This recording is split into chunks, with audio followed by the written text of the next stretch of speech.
Welcome back. This is a review for Fruits Basket Season 2, Episode 9/34. And oh boy, we finally get this episode.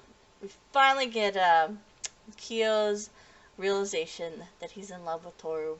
And I kept telling my husband, as we were watching all this past week before we got to this episode, I kept telling him, "You're not ready. You think you know what this episode is going to be about based off of the ending of the previous episode, but you don't know. You are not prepared for this episode." And he kept going, okay. And then when we watched the episode, he was like, "You're right. I wasn't prepared for this episode." uh, but this episode's similar to the Yuki episode we had a couple episodes ago, where it was obviously more Yuki focused, and we kind of got his kind of really big development moment. This is Keo's really big development moment, and of course we're going to start, just like how we've already starting to see Yuki starting to change, from here on out we're going to start to see Keo starting to change in different ways. But in a lot of ways in the opposite direction that Yuki is. And as I'll get into more of that as the episodes go on. But unlike with Yuki, it's to where we don't entirely know what Akito said to him. You can only assume what Akito said to him, but it's not really clear. This one, we get the entire conversation and know exactly what Akito said to Keo, and so on. So it's a good episode, and it's one I've been waiting for a long time now, and a lot of other people are too. So this episode kind of is. It starts off, I'm going to try to keep it simple because it can get complicated. But this episode is, you kind of start off and, Shigure goes ahead and takes Keo over to the main house. And they run into Yuki, and Keo's like, we're all, we have to, Toru's all by herself again. She's alone, just like at New Year's. Why did you all guys come here if we were just going to leave her by herself? And of course Yuki counteracts him and says, why are you here? You know just as well as the rest of us that you can't defy Akito's orders. And then Keo gets upset and goes in for a punch, but then holds back. He doesn't actually punch Yuki. He gets right up to his face, puts the fist right up to his face, but doesn't actually punch him. And then they move on. And again, even that right there is a sign that Keo is growing, because if you think back to the very beginning of the series, Keo would have most definitely just straight out tried to punch Yuki. In this case, he held back. And of course, Keo goes in to go see Akito, but then we get a short, brief conversation between Yuki and Shigure, and Shigure is like, "Oh, hey, well, why didn't you just try to fight him like you normally do?" And Yuki's like, "I'm fed up with all this. I'm tired of dealing with all of this stuff. He's who he is, and I'm who I am, and this is just how it's supposed to be." Even though it's kind of weird that they translated it, that the Crunchyroll subs translated it as supposed to be, because in the manga it's this is just how we're made. So it becomes that. I like that translation in the manga better, because but it's fine, it's whatever. It's just, although there were a couple of odd translation errors throughout this episode. Like at one point they have a, when it's Akito talking to Keo near the very end, and it's like you don't want to cause even more suffering to the people around you. And they write Kazuya instead of Kazuma, and I'm like, there were just some little random odd translation errors throughout this episode with the Crunchyroll subs. But anyway, that's not the episode. So we get the main chunk of this episode, and I mean the main chunk of this episode, and that pretty much the entirety of this episode happens just within a confined room between between Akito and Keo, and they're just talking the entire time, and it's intense. It's scary. It's kind of unnerving. You're like, it's very nerve-wracking. You're going, okay, what's going to happen? Because because my husband was thinking coming in this was that, like that Keo was going to come in and like physically start trying to fight Akito, but he was not expecting what happens in that. Just like how, despite Keo's aggressiveness, Akito knows how to manipulate him just as well as he does everyone else in the Soma family. And so you get pretty much Akito talking about. He starts off with going, "Hey, that bet we made. Do you think you're gonna win it? Because at this point, it doesn't look like you're gonna win it." And we get a flashback to find out that, and you don't know exactly when this flashback is.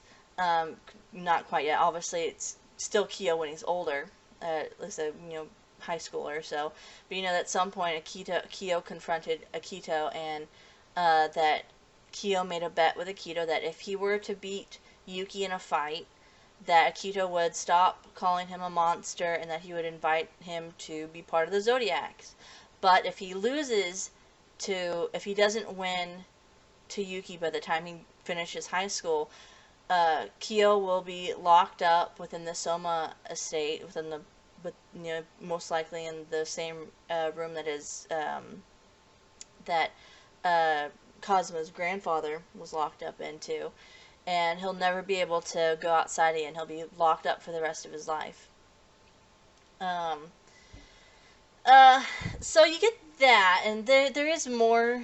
So that does kind of explain why Keo is so aggressive towards wanting to fight Yuki, but there is more to it than that. Don't just think that, it's just because of the bet that's why. There is more to the reason why Keo is constantly trying to fight.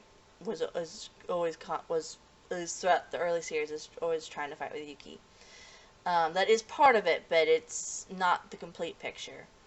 And then of course we find out that yes, Keo's mom did in fact commit suicide, and that again, Akito knows how to manipulate people, and that pretty much tells Keo that it is your fault. Your mother tried to raise you, but you're just a monster, and she couldn't handle it, so she killed herself. And Keo, you see Keo break down, and he's like, just please stop, just stop saying these things. And occasionally you'll get an interesting little flash to something, but you don't know what it is, and we'll get into it later. Of course, I can't tell you what that specific thing is, so then Akito brings up Tohru, and he's like, hey, is Tohru the one who's giving you all these delusions as to, why you think you're being better, why you're getting better and whatnot, and why you think the way that you are and acting the way you are? She's the one that's putting these silly delusions into your head. And Keo, who at this point, who had pretty much obviously was like, he could pretty much accept any negative things that are being said towards him. But as soon as Akito started talking about Tohru and said, she's a monster, she's, most people, if they were to see you in your true form, they would run away from you, but of course she didn't, so clearly she's some kind of monster. And that's when Keo finally kind of gains a little bit of courage to be like, hey, no, don't talk bad about her. You don't know how scared she was, you don't know how frightened and terrified she was about everything that was going on. And that's when Keo kind of realizes that he realizes that Tohru realized that if she had let him go during the true form arc, that he probably would have never come back to live at the Soma house or anyone. He probably would have never trusted anyone ever again. And Keo, and this is something that is kind of important to note, because there's a lot, again, it's always been kind of in the Fruits Basket community, kind of from people who they haven't really studied Tohru as a character, maybe they don't know her a lot. They kind of see her as this, she's a Mary Sue, and she just happens to fix everyone's problems. But Keo admits in this episode right here that she didn't fix him all. She didn't accept all of him. She didn't accept all of the bad things about him. She didn't fix all the brokenness within him.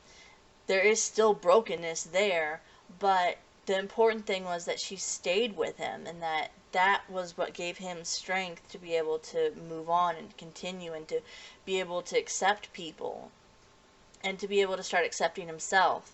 And so because of this, Keo realizes that he's in love with Tohru, and that he loves her so very dearly, and that it's over the course of the entire series, the way that she would laugh and smile, her little the funny things that she would do and say, and the way that she would encourage him and cheer him up, and just everything about her has slowly but steadily made him fall in love with her, and which is really nice to see, because in a lot of shoujo series, or just, yeah, well, I'd say mainly shoujo series, it's usually like a sudden, like, oh, they're in love, the main character sees the main person, and, oh, they're in love, and oh, and then they're like, love confession is usually like this dramatic thing, or the love realization is, it's either this happy-go-lucky, oh, I figured out I'm in love with this person, or it's this, oh, sad, lonely, I can't, yeah, I love them, but I can't be with them, type thing. This is something bit different. This is a very bittersweet realization, actually, throughout the entire episode, because pretty much from this point forward, we get Kyo's realization, and then Akito being like, oh, hey, are you in love with her, or whatever, and Kyo has to deny it, because, again, he doesn't want Tohru, he kind of comes to his senses and goes, I don't want Tohru to get hurt here, so he has to deny that he's in love with her in order to protect her. But pretty much throughout the rest of the episode, he pretty much accepts his fate. He realizes that, yeah, he probably isn't going to be able to defeat Yuki by the time he graduates high school. And so you get the ending where he pretty much says, where he thinks to himself, you know what, I'm in love with Tohru. I love her very dearly. I wish, I had hoped that, you know, maybe we could spend the rest of our days together, but I'm not even going to dare to hope that anymore. I'm not even going to think that's possible anymore. I'm just going to try and spend the rest of our days being as happy as we can be, and that's it. So it's this very bittersweet episode where you know that you find out that he's in love with her, and he accepts that, but he also accepts the fact that he probably will never actually truly get to be with her because of the curse and because of his confinement. And so he chooses that, you know what, during the time I have left, I want to spend it with her, and I want to make her happy. And it's so very sweet, but so very sad at the same time. And then you get the little story with Kazuma and Kia talking about the flower saint, talking about how, you know, it's, you know, well, I always have trouble remembering exactly what he said, 'cause it's kind of complicated, but he's, you know, saying, you know, what's worth sacrificing the sacrifice of someone else, how much is that really worth to you know, be able to, not really say, but for someone else's sake, to sacrifice one person in order to save another. And he, in a lot of ways, has lost hope, especially in that flashback. And Kazuma's like, well, you know that's not true. You know that there are definitely still going to be people who reject you in this life. But you also know that there's people who won't reject you and that will take care of you and will love you. And that's why you haven't given up on life yet, because you still have hope. And Kyo admits that, yeah, I had known that was what Kazuma was trying to tell me all along, but I just didn't want to listen to him or accept it at the time. But now I get it, because Tohru is that hope, that hope that even though he'll be confined for the rest of his life, because he's pretty much given up on that, he probably won't be able to beat Yuki before high school, that he'll enjoy what little hope he does have left with Tohru, and that in the days he has left there, and that maybe through her joy he can be able to, during his time's confinement, continue to have hope in some way, shape, or form. But then you get the other little kind of subtle reveal in this episode, which is that as he's running back down to Tohru looking for her, which, mind you, I love the scene where he walks back to the summer house, the summer house, and he goes in there and he's like, Tohru? He's like, where did she go? She disappeared. And then he thinks, oh, she's probably down at the beach. So he's running down to her, and you get this interesting little reveal to where it's revealed that Keo, as a child, knew Kyoko, that he knew Tohru's mother, that he had clearly run into her at least a couple of times, because you see her in a couple different outfits, and that they made clearly some kind of promise, which he then says, "I'm sorry, I couldn't keep it." And so you don't know what exactly that's gonna be about quite yet, but you'll find out eventually what that's about.